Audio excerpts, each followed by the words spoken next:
अस्सलाम वालेकुम स्टूडेंट्स। आज का हमारा lecture chapter number 10 class 10th biology में से है और आज का जो हमारा टॉपिक है वो रिस्पायरेटरी डिसऑर्डर में से है। और आज हम जो जिस डिज़ीज़ को डिस्कस करेंगे वो है लंग कैंसर।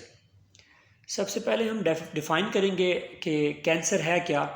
तो आप सब जानते हैं कि जो माइटोसिस का अमल होता है यानी सेल डिवीज़न, वो बॉडी के किसी भी पार्ट में अगर माइटोसिस का अमल जो है वो अनकंट्रोल हो जाए, कंट्रोल से बाहर हो जाए, तो उससे क्या होता है कि सेल की डिवीज़न जो है वो बहुत ज़्यादा बढ़ जाती है।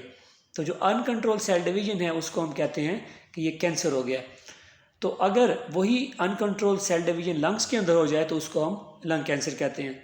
इसमें नॉन फंक्शनल सेल्स हैं वो बहुत बड़ी तादाद में जो है वो बॉडी में बन जाते हैं, क्योंकि उनका कोई फंक्शन तो होता नहीं, तो वो मैसेज की फॉर्म में वो जमा होने शुरू हो जाते हैं, वो बहुत ज़्यादा जगह घेर लेते हैं और फिर वो साथ वाले जितने भी सेल्स होते हैं उनको भी डैमेज करना स्टार्ट कर देते हैं।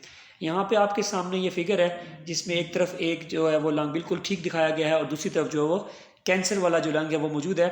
उसमें आप देख सकते हैं कि सेल्स जो हैं वो बहुत ज़्यादा डिवाइड हो चुके हैं और छोटे छोटे मैसेज जो हैं वो बन चुके हैं लंग के अंदर। तो इसको हम कहते हैं कि ये लंग कैंसर है। अगर हम काजेज़ की बात करें लंग कैंसर की, तो मेन काजेज़ जो हैं उनमें से सबसे नंबर 1 पे जो है वो कार्सिनोजेंस हैं। यानी कार्सिनोजेंस कहते हैं ऐसे केमिकल्स को जो कि कैंसर काज करते हैं, यानी कैंसर काजिंग केमिकल्स जो हैं उनको हम कार्सिनोजेंस कहते हैं और यही सबसे बड़ी रीज़न है कैंसर काज करने की।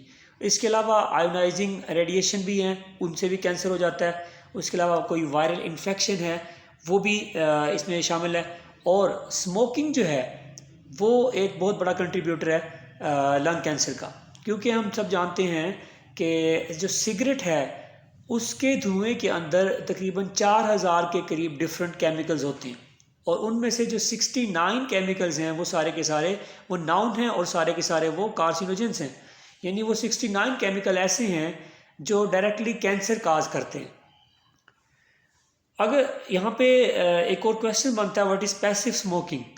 काफ़ी इंपॉर्टेंट क्वेश्चन है। तो जो इन्हेलेशन है स्मोक की, यानी एक स्मोकर आपके पास बैठा हुआ है, वो स्मोकिंग कर रहा है और उससे निकलने वाला जो धुआं है वो साथ में बैठा हुआ कोई दूसरा इंसान जो है वो इनहेल कर रहा है, इसको आप पैसिव स्मोकिंग कहते हैं। यानी इसको सेकेंड हैंड स्मोकिंग भी आप कह सकते हैं, the inhalation of smoke from another smoking. एक इंसान घर में बैठा हुआ अगर स्मोकिंग कर रहा है तो उसके इर्द गिर्द जो मौजूद लोग हैं जो उस स्मोक को इनहेल करते जा रहे हैं, तो इसको हम कहते हैं ये पैसिव स्मोकिंग है। और ये ज़्यादा डेंजरस है एज़ कम्पेयर टू स्मोकिंग, क्योंकि जो पैसिव स्मोकिंग वाला पर्सन है उसमें जो है वो तकरीबन 30% तक चांसेस ज़्यादा होते हैं डिजीज़ के एज़ कम्पेयर टू जो स्मोकर है उसके। इसकी अलामात को अगर हम देखें तो सबसे पहले एक जो जितनी भी रिस्पायरेटरी डिसऑर्डर्स हैं उनमें से एक अलामत तो वाज़ेह है, सब में कॉमन है, और वो है सांस लेने में मुश्किल। तो इसमें भी ऐसी है, सांस लेने में बहुत ज़्यादा दुश्वारी का सामना करना पड़ता है।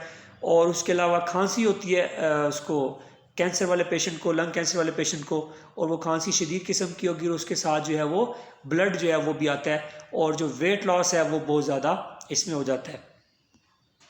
ट्रीटमेंट की बात करें तो इसमें जो ट्रीटमेंट है उसके मुख्तलिफ नौइयत की ट्रीटमेंट होती है। वो उस कैंसर के टाइप के हिसाब से भी हो सकती है, पेशेंट की कंडीशन के हिसाब से भी हो सकती है, लेकिन जो मेन हमारे पास इसकी टाइप है वो 3 ही हैं। एक सर्जरी के ज़रिए इसकी ट्रीटमेंट की जाती है, दूसरा कीमोथेरापी यानी केमिकल्स के ज़रिए जो है वो कैंसर को रिमूव किया जाता है, और तीसरा हमारे पास होता है रेडिएशन थेरापी, जिसको आप रेडियोथेरापी भी कहते हैं। यानी रेडिएशंस के ज़रिए कैंसर के वाले जो सेल्स होते हैं जो डैमेज हो चुके होते हैं उनको तबाह किया जाता है, उनको ख़त्म किया जाता है। तो ये था हमारा आज का टॉपिक। इसमें से अगर आपको कोई भी सवाल पूछना हो, कोई भी चीज़ समझ में ना आई हो, तो आप पोर्टल पे पूछ सकते हैं।